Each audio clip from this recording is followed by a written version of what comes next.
Hi, it's Kris in the 4 News Now First Alert Weather Center with some unusual weather happening around the country today. I just looked out the door here at the 4 News Now First Alert Studios, and the sky could not be more clear, and it is such a steady contrast to the all-powerful Hurricane Laura, which is just hours now from making landfall on the northwestern Gulf Coast of the United States.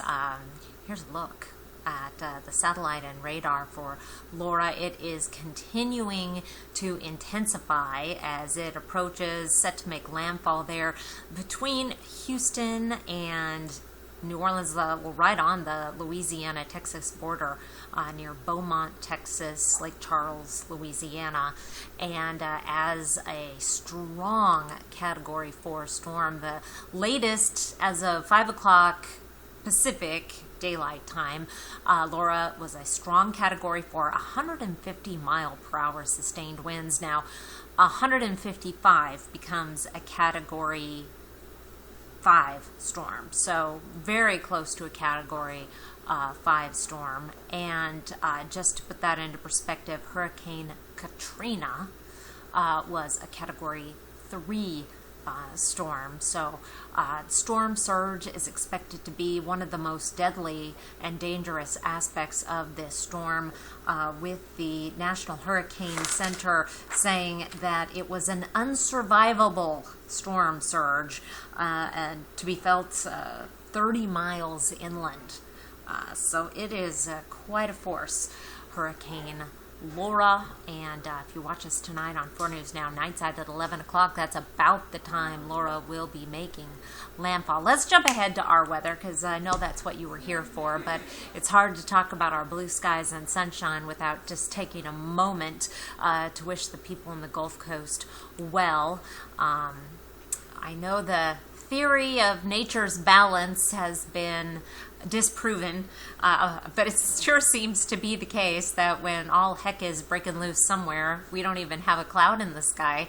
In fact, the little bit of a west-northwesterly flow that we've developed over the region has helped push out some wildfire smoke, keeping the thunderstorms over southern Idaho, and we are just enjoying some beautiful blue skies and some nice cool nights, warm sunny days at least through Saturday. Saturday late in the day, a strong cold front is going to come through. No precipitation expected with that front, but it is going to pick up our winds and then cool things down for Sunday. Sunday, a high of 77, which, as you can see, is not very far below average, just a couple of degrees. Our average high by then in the 70s. And then looks like we may warm back up into the 80s the middle of next week. Nice overnight lows tonight, 40s and 50s. That cools down the house nicely. It's a good thing about this time of year is all that darkness helps the temperature drop a little bit lower than it would if we were in July. Tomorrow's high will be in the 80s. We're about 5 degrees above average, maybe a little bit less. We're going to stay in the mid-80s with sunshine, a dry cold front, but strong Saturday night. It's going to pick up our winds, so if you have plans to be out on the boat or perhaps a picnic or barbecue, the winds might be a bee in your bonnet. And then some cooler weather briefly next week, possibility of some mountain showers, but I would not expect anything in town, and of course we'll update you as the time approaches.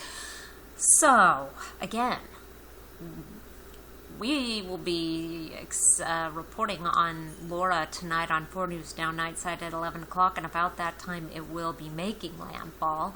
And I'll see you here tomorrow, I hope. In the meantime, thanks for watching.